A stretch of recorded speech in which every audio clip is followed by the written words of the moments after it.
sorry. Give me a minute. I'm just kidding. I'm sorry.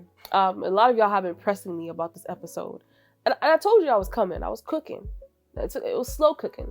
Crock pot cooking, Not no air fryer, just in a slow cooking. But I did take longer than I had to. We'll blame it on the hurricane. That was one. And a lot of y'all know I just be a part of a lot of events. Life be lifing. But I'm here today. I'm here with you. We're here together. Okay.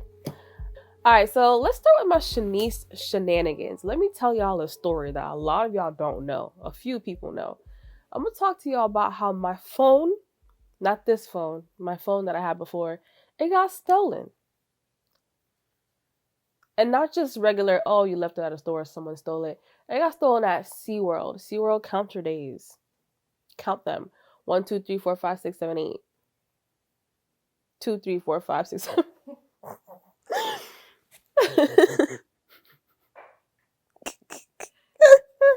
Yo, I cracked myself up. Okay. I'm gonna make the story short, but stuff like this only happens to me. So I went on a roller coaster. I went on the Manta, and I had my phone in my pocket. I had a fanny pack on, and they strapped me. And I remember sitting there looking around like, yo, is there somewhere where I can put my stuff? The employees did not reassure me hey, put your stuff over here, da da da da. It just happened so quickly. So I was like, Lord, my phone's in my pocket. And that was the last words I said until they took me off, spun me around, and placed my feet on solid ground. I thank the master. I'm just kidding. My last words before they took off with my soul was, Lord, my phone's in my pocket. And I felt in my spirit that something was going to happen. And lo and behold, it did. I get off the ride. I'm with my friend Cheyenne. Shout out, sis. I get out the ride and my phone was not in my pocket. It wasn't in my fanny pack. It was nowhere to be found.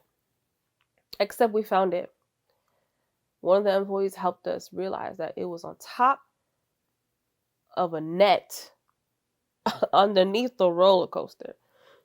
Now, it was in a specific spot where if someone just took a stick or something, you could, and it'll fall down or something, or pick up a ladder. It was in a spot where it was easy accessible. We spent the whole day begging and pleading for them SeaWorld employees to help us take it down. One of them said, oh, we got to contact maintenance. Only maintenance can do it. And they only come at 3 o'clock in the morning and blah, blah, blah. So that was the first day. I left work early the next day because I have no cell phone. I left the park with no cell phone. I have a 3-year-old. And she's with my grandmother. So I get a little worried sometimes. So long story short, I go back to the park and they say, oh, maintenance couldn't get it because they need a lift to pick it up from the spot it's located at, the phone. And I'm just like, why couldn't y'all tell me this yesterday? So I came here, y'all told me to come back, and y'all reassured me that my phone would be taken off. Anyway, long story shorter. It took how long? 3 days. And I came back the 3rd day, just like Jesus. Except there was no miracle for me. No miracle. I came back, my friend Cheyenne, my phone was still on. Thank God it didn't rain. She has my location. My phone was moving on I-4 from the net, apparently.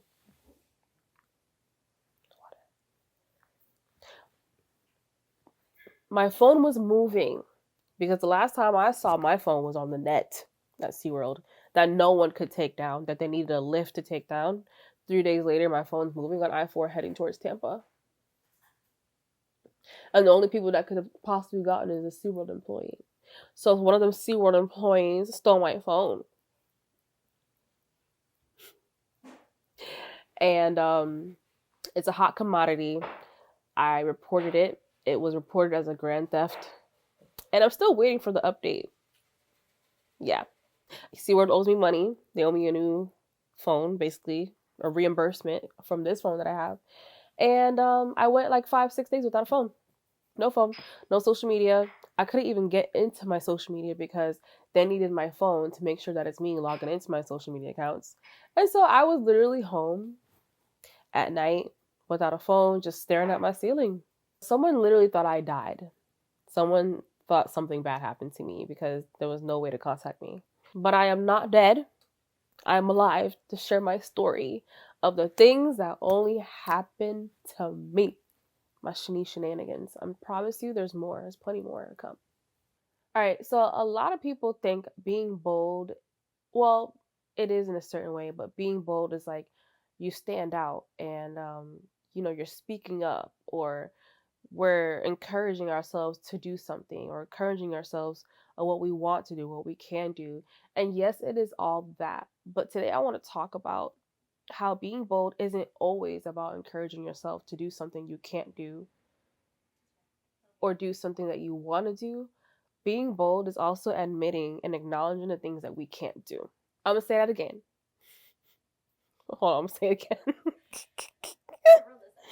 For real this time. Being bold is also admitting and acknowledging the things that we can't do. And when we understand our weaknesses and the things that we can't do, we allow ourselves to make room for who we can be and what we can become in the future. And another note is for those that understand who God is in our lives, when we understand our weaknesses and when we understand the things that we can't do, we understand our can'ts, we make space for a God who can. So being bold is also about admitting and acknowledging the things that we can't do, the things that we don't feel confident in places where you don't want to be vulnerable. And I feel like society today stops us from being vulnerable. We don't want to be vulnerable. We find being vulnerable tedious. We find being vulnerable like too much work. We have so much hurt accumulated and built up that we don't want to face our hurts because it just hurts too much. We don't want to face our hurts because we don't want to inconvenience the next person or someone that you're interested in, or even at church or anywhere in our community. We don't want to inconvenience anyone with the things that are stacked up in our hearts, um, because society makes us feel like we shouldn't have to. We don't want to be vulnerable. And that's something that I still struggle with till this day. I'm getting better, slowly but surely, but we don't want to be vulnerable. I didn't want to be vulnerable. I found being vulnerable um, like a sign of weakness. And a sign of weakness comes from a place of fear. You fear that you're going to get hurt again. You fear that someone's going to betray you. And I've experienced so much betrayal in the past like 5, 6, 7 years, from through different people, different spaces. And if you know, you know. But it's okay because I have experienced God healing my heart, and I'm still going through a process of healing. But going through a process of healing means you have to become vulnerable. And the Lord has told me countless, so many times, and He reminds me every single day, Shanice, you have to feel in order to heal. In order to feel, you have to become vulnerable. You have to become um, bold enough to say, all right, I'm weak. That's why I say being bold isn't just about being strong and appearing like, you got it all together. Being bold is also being weak. So God tells me, Shanice, you need to feel in order to heal. And I remember one night I had so much anxiety. Like I felt like my chest was gonna explode, and I think I was holding back just tears. And if you know me, like I cry for really stupid things. I'll cry for a commercial. I'll cry for a TikTok video, a reel on Instagram. But when it's like serious, life threatening, like dramatic things, I won't cry until like, I don't know, weeks later. Takes me forever to process. Takes me forever to process one situation because I'm thinking first, I'm like, I have to be strong for this person, or I am strong. And so I operate in like a defense. Like, I'm strong. I don't need to cry, or I don't need to, who cares about them, right? So I go through that phase, and then I sit and I think like 3 days later, and then I'm like, all right, I'm pissed. Now I feel like I'm becoming bitter. I can't believe this person did this to me. I can't believe they said this to me. I would never do that to them, blah, blah, blah. And I go through all these feelings and emotions, and then I revert to, but I'm strong. And so now I'm going through like a whirlwind of emotions. like lying to myself, thinking, oh, I can handle this, I'm strong. But also, why did they do this to me? And then I go through a phase of, I'm tired of fighting myself for the way I feel. I'm tired of lying to myself. And now I'm just tired and borderline depressed because I go through the same thing all the time. After going through days and maybe sometimes weeks of processing how I feel, how I don't feel, how I need to act, how I should act, by that point, I'm like spiritually dying because now I'm not even talking to God because I'm fighting with myself so much. I'm not talking to my friends. I look like I'm miserable. I look like I hate everybody. And low key, I probably do. And God is like, hello, you didn't feel, you didn't process your feelings well. You didn't include me in how you feel. You just processed it in an unhealthy way and expect to just be and operate in freedom and be bold like you want to tell everybody to do. Absolutely not. So then I have to come back to a place of repentance and like, God, I'm sorry I didn't involve you in my feelings. I'm sorry that I lied to myself about how I feel or how I don't feel. Or it's like I feel like a child when it comes to my emotions. Like I throw tantrums silently within my heart and it comes off as I literally hate everyone. And I get asked often, Shanice, are you okay? And I'm like, yep, I'm good, I'm okay. And I'm not. And that is a place where we need to be better and be bolder when we step into a place when we can acknowledge, I'm not okay. Here's what's going on. Here's how I feel. Somebody please help me process this in a healthy way so that I can be stronger and then get bolder from this point and know how to handle situations better. Why don't we want to ask for help? Why don't we want to reach out to people and seek answers or seek someone to lift our hands up when we can't? Um, I feel like we always have that one person in our corner who does want to help, and we often push them away. We often don't give them space. I'm one of them. I do that very often. It takes a long time for me to let my walls down to let someone in. I have a lot of people in my community, and a lot of those people in my community don't even know the half of the things that I go through day by day. All y'all see is the vibes, the aesthetics, my daughter, the events that I'm always going to. um, Sometimes I'll be vulnerable, but it is hard. It's hard to trust the people that are around you. It's hard to believe people don't have ulterior motives. Very hard. Okay. And we all have walls up towards people who could help us dig us out. But we're so closed off and we stay idle and we never become vulnerable. It's a factor of fear, it's a factor of insecurities, and so on and so forth. And so that is also why I believe that being vulnerable is also an aspect of being bold. So, for anyone that is struggling with their emotions, being vulnerable and healing emotionally, I want to let you know that God does not heal what we conceal.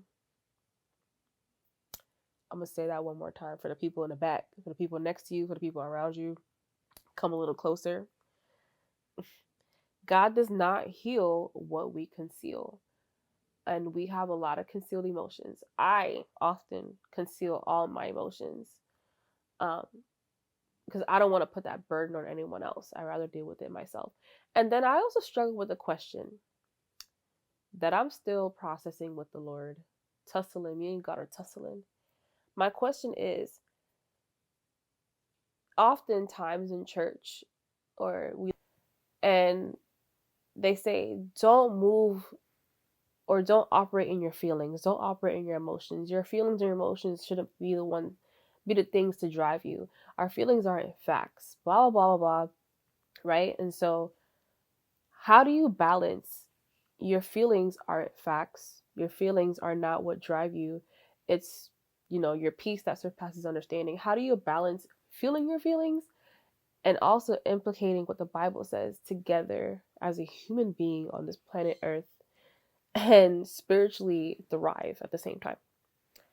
Sometimes I battle with that because, they say you need to feel your feelings. God has said you need to feel your feelings so I can heal you. But how do I feel my feelings in a healthy way, but also still give glory to your name and also try not to hate everybody around me? And also, like, it's a lot, okay? It's a lot to manage. It's not the birds.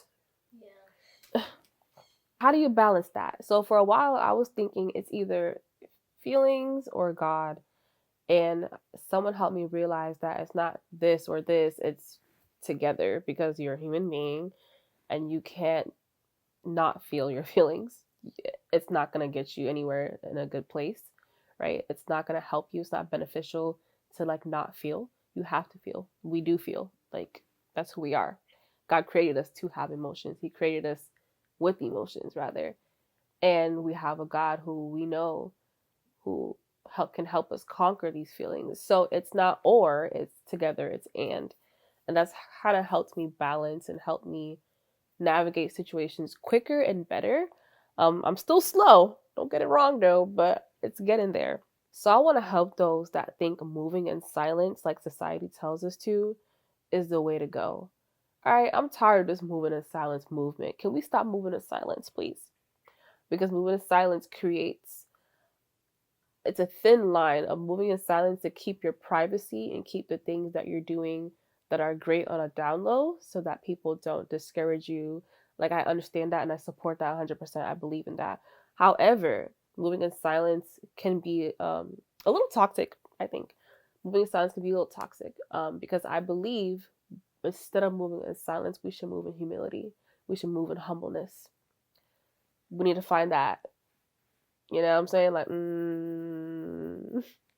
we need to find that. I don't want to use the word balance again, but we just need to find the difference, understand the difference of moving in silence in a toxic way, moving in humility and in humbleness, where humility will shut you up on its own. Come on, somebody. Humility will shut you up. If you're humble, period. You don't have to go boasting about what you want to do, what you will do, and you know when to shut up and you know when to speak. There's a difference.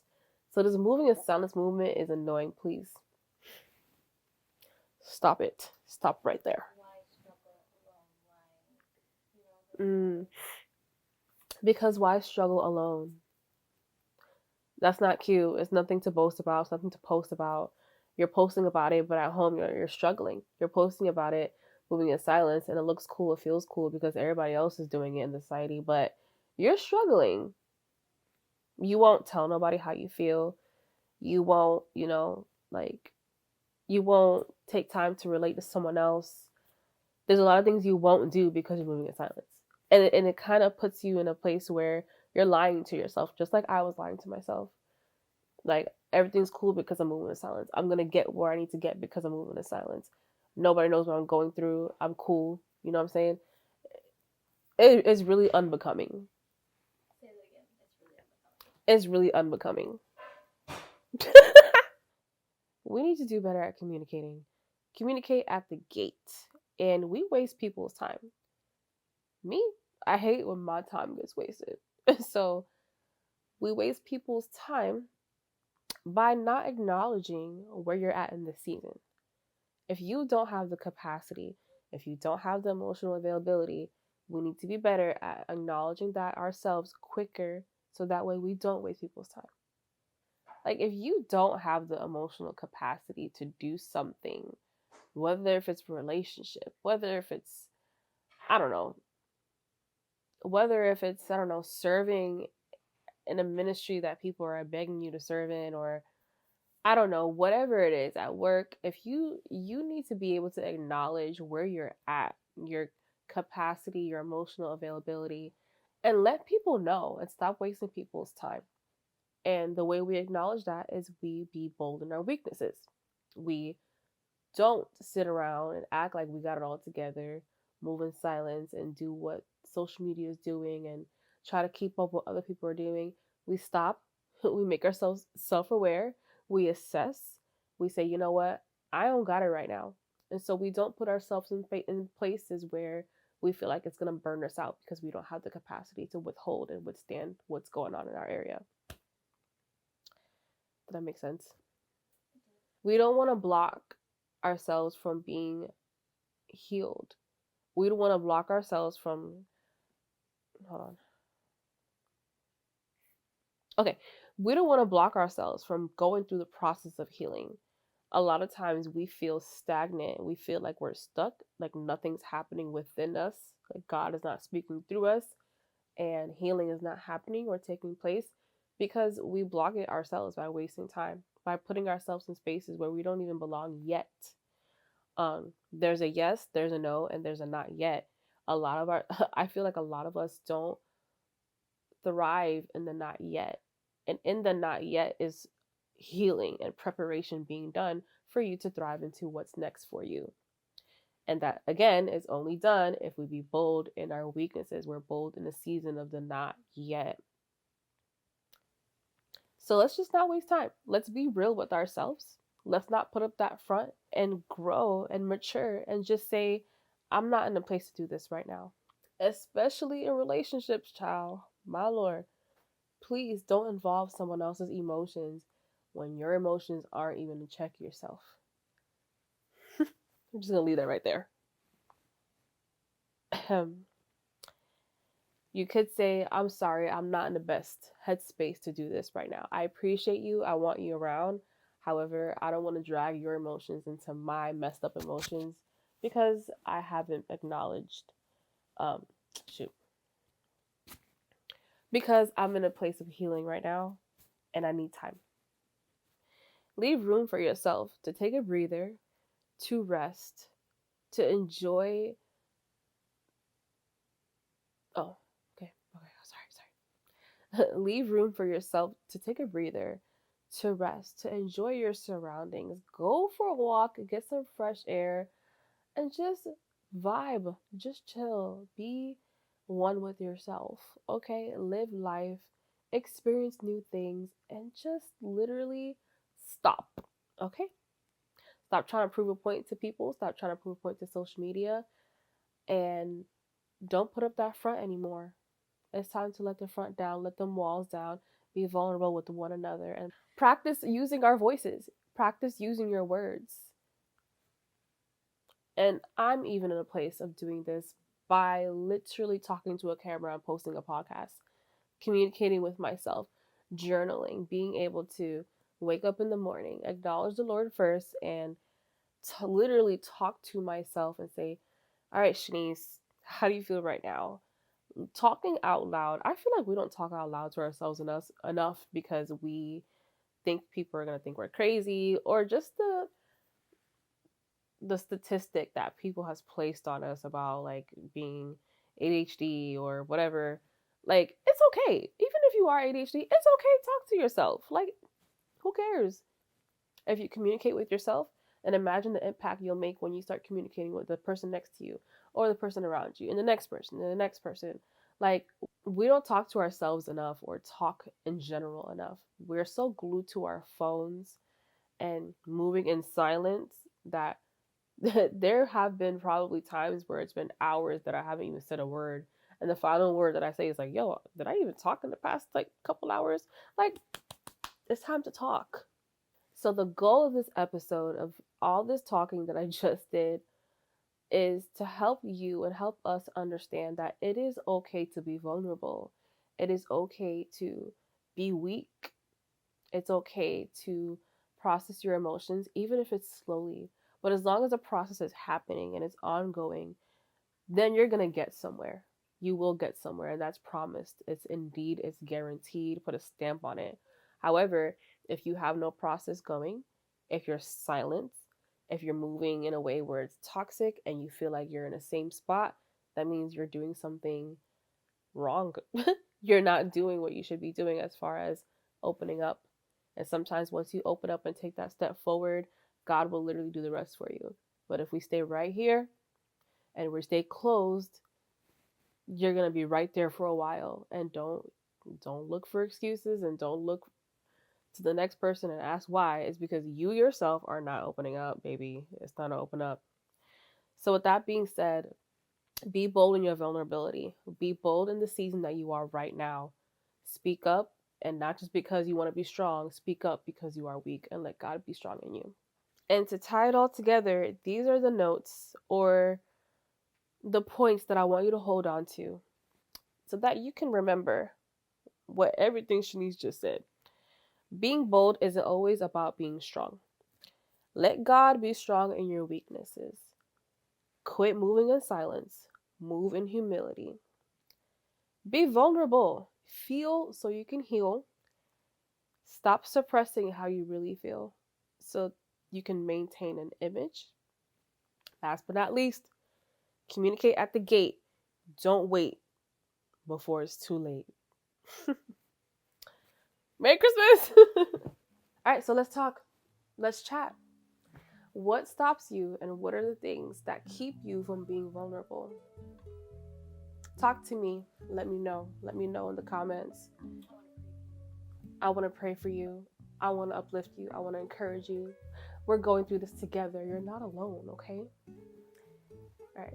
And then, all right. So once again, me and Gingerbread Man are sorry for taking so long to be consistent with these episodes. I promise there's more on the way. I have a lot to say. And I don't do this podcast because everybody else is doing it. If you know anything about me, I do not like going along with the hype. I don't watch movies because it's hyped. I don't eat food because it's hyped. I go and I do things at my own pace because I want to or I feel called to. So I generally feel called to do this. So that's why I'm doing it. I don't like talking in front of the cameras or talking at all. And so I'm practicing what I'm preaching to you guys. I'm talking, I'm doing it. And I appreciate all the support so far. I appreciate all my friends and all the people that are in my circle currently that are helping me out and speaking life into me. And you know exactly who you are. I love you. Merry Christmas. Sorry, my asthma. Y'all been to the hospital at least like, here's another thing I'm going to mention. You can throw it in somewhere. But I got asthma, unfortunately. And I've been to the hospital at least, I would probably say 6 or 7 times within this past year. And within this past couple months, out of the 6, 7 times, it's been about 4 times back to back.